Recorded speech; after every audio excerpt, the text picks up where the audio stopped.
Jen here with an Owlcrate unboxing for you for the month of October. So this theme was Find Me in the Forest, and first I want to show you something new that Owlcrate is doing. I think they started it with the September boxes. Is this cool magazine. So it also has the illustration from the spoiler card on it, but it has things like an interview with the author, the exclusive cover of the book and the original cover. It has a word search and then other books you might enjoy if you like the book of the month. It also has an interview with one of the suppliers, their photo challenge for Bookstagram, as well as information on the November theme. So this is something new they're doing, and I think it's really cool, especially the supplier interview. I think that's fun. So moving on, let's just jump right in. Let me get my card out for you. I did open this box yesterday, so I do know everything that's in it, and let me tell you, like, I feel that Owlcrate totally hit it out of the park this month. The items were amazing. So October's theme was Find Me in the Forest, which here is the spoiler card, and let's get into it. There is an exclusive in the Wick of Time candle from the Raven Cycle, and it's Cabeswater, and the scent is moss and mint. Kaylin is actually the supplier interview in the Owlcrate magazine, and she says there's also another scent in there and I'm missing it. It's not just moss, there's another, oh, she said there's a hint of black tea, I think. I really smell the mint, and then the moss kind of gives it like an earthiness. It's just a white candle. If you are familiar with Owlcrate, then you know that they work regularly within the Wick of Time, and all the in the Wick of Time candles I've had have either been through Owlcrate, or I think a couple times I got them in a Fairy Loot box as well. Also, there was loose leaf tea in here from Riddle's tea shop, and this tea sounds delicious. It's Sherwood Forest Earl Grey and Sweet Blueberry, and it's an exclusive, and it's supposed to taste like blueberry pie, which I think is amazing. So that was super cute. Naturally, you can't have tea unless you have something to drink it out of. So Owlcrate, for the very first time, included a mug inspired by the Forbidden Forest from Harry Potter. This design is by Cara Kozik. First of all, just the box is incredibly cute. And then it has a little information on the back. I love that it also tells you that it's dishwasher and microwave safe, because I find myself like sometimes picking up a mug at Target and it's not dishwasher or microwave safe, and I, like, you know, I don't like to think about it, which mugs are which, so it's kind of nice when they all are. This mug is gorgeous. It's kind of that camp style mug with the lip on the top, but the illustration is gorgeous. So I'm going to try and go slow so that you can see it all.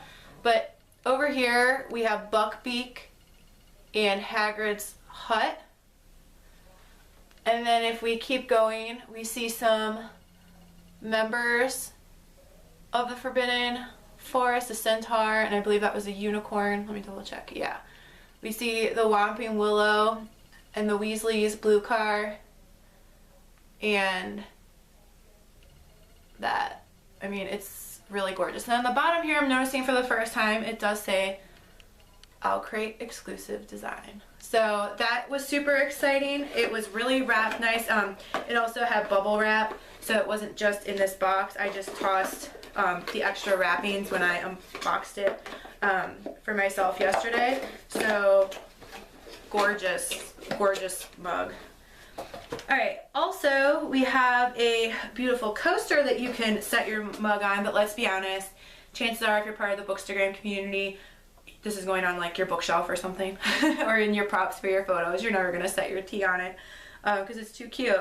This is by a coaster by Kristin Askland, and she does woodland inspired artwork, and it says all good things are wild and free, and it's very whimsical and cute, and I really like it. I think it's really sweet. Okay, it also goes great, like this theme is just perfect. let's see, there were Where the Wild Things Are, magnetic bookmarks from Crafted Van, and I like Crafted Van. I've ordered from them. Actually, I think they're the first company that I ever ordered magnetic bookmarks from. Just random fun fact. I'm trying to get them out of the cellophane so you can see better. I haven't read this book in quite a long time, but very cute. I do think the kid's name is Max. That's about all I remember. And then the back is the back. I like when the back is the back and not like a two-sided of the same. I don't know why, I just do. There's also this print, which I don't know what this is from. So I'm gonna do my best pronouncing it. It says, "Fight for the forest like sand" from Princess Mononoke. Pin up this gorgeous exclusive art print created by artist Audra Auclair as a daily reminder to be kind to this planet we call home. I have no idea what's going on in this print. Like, the artwork is lovely, but I have no idea about any of it. Like, I don't know the book or anything, so. But if you're a fan, it's a beautiful print. Alright, last but not least, there are some other little things. There is the collectible pin featuring the artwork from the box. That's always cute. There is the book itself and the next month card. So let me pull out the book here. The book did come with a letter and a signed book plate as well. Let me get this out of the way. So the book is Wild Beauty by Anna Marie McLemore. Maybe? I want to make sure I'm pronouncing her name right.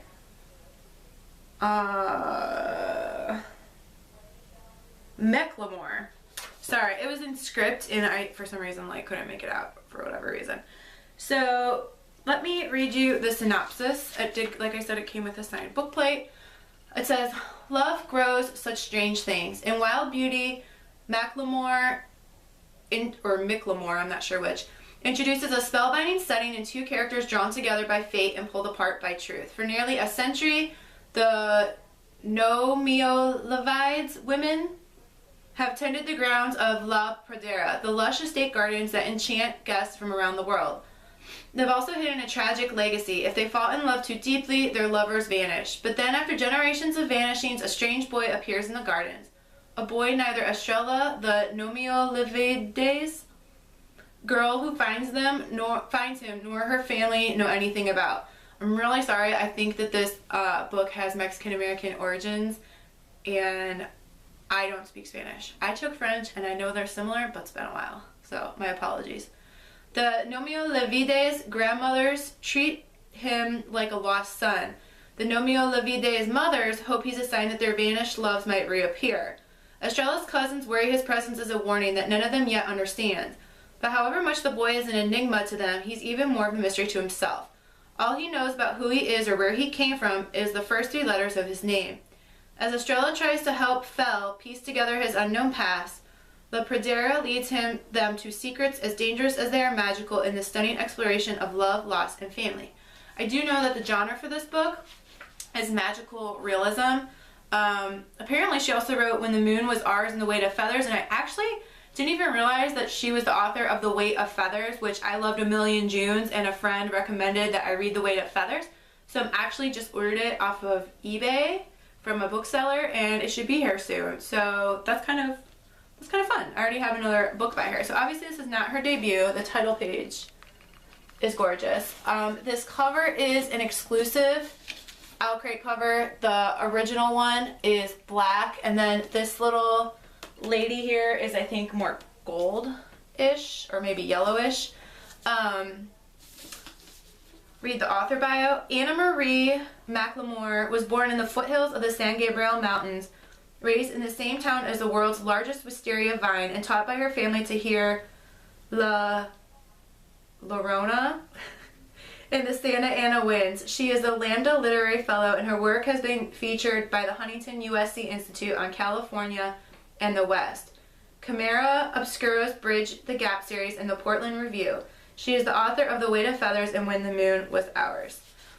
There's a cute little tidbit on the back. It says, this was a thing he'd learned, that setting his hand on a girl's back and that girl letting his hand stay led to fairy rings and ponds full of stars. Even in its first faint traces, love could alter a landscape. It wrote unimagined stories and made the most beautiful, forbidding places. Love grew such strange things. Yeah, I have a feeling I'm probably going to love this. Magical realism is my favorite genre, so I'm very excited for this. It did come with a letter, so let me read that to you. Dear Owlcrate reader, I'm so thrilled to be part of this month's Owlcrate, and I'm so excited to introduce you to the Nomeo Levides women. For as long as I can remember, I've been utterly enthralled by gardens. Wild Beauty is the book where my obsession with flowers meets my love for stories filled with dangerous magic. Fairy tales have always been my heart as a writer, and what are fairy tales if not stories of that which is both frightening and enchanting? In Wild Beauty, you'll meet the Nomeo Levides family, who tend the beautiful land, sometimes murderous gardens of La Pradera. And you'll meet the youngest generation, Gloria, Dahlia, Azalea, Estrella, and Cala, who are all queer Latina girls. However much they disagree about how to navigate the enchantments of La Pradera, this is a common language between them. Wild Beauty is a kind of fairy tale. It's also a tribute to the women who make families and hold them together. And it's a love letter to other girls like me, queer girls, girls of color, and all girls who don't always get to see themselves in their own fairy tales. I hope you enjoy your time in the magical, sometimes treacherous gardens of La Pradera. I hope the Nomeo Levides women remind you of those with whom you share a common language, and I hope that when you turn the last page, a little of La Pradera's magic goes with you. Thank you so much for reading. And then it says, Abrazos y flores. I know flores is probably flowers. I'm not sure what the other Spanish word is. So my dad would say, and this is why you should have taken Spanish instead of French for 6 years. Okay, so this also came with a packet of seeds, a little packet of flower seeds. I think that's super cool. It says, for nearly a century, the Nomeo Levides women have tended the grounds of La Pradera, the lush estate gardens that enchant guests from around the world. They've also hidden a tragic legacy. If they fall in love too deeply, their lovers vanish. But when a strange boy appears in the gardens, La Pradera reveals secrets as dangerous as they are magical in this stunning exploration of love, loss, and family. It says, create your own lush garden by directly sowing these forget-me-not seeds after all danger of frost. For earlier blooms, begin sowing indoors a few weeks before the last frost in your area. Cover lightly with 1/8 inch of garden soil. Keep moist until seedlings are 4 to 6 inches high.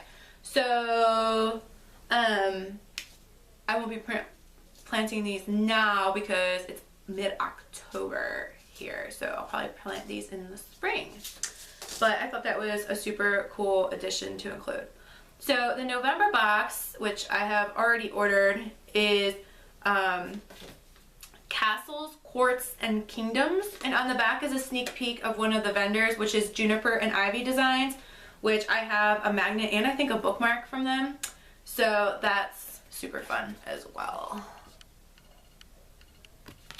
And then the vendor reveal.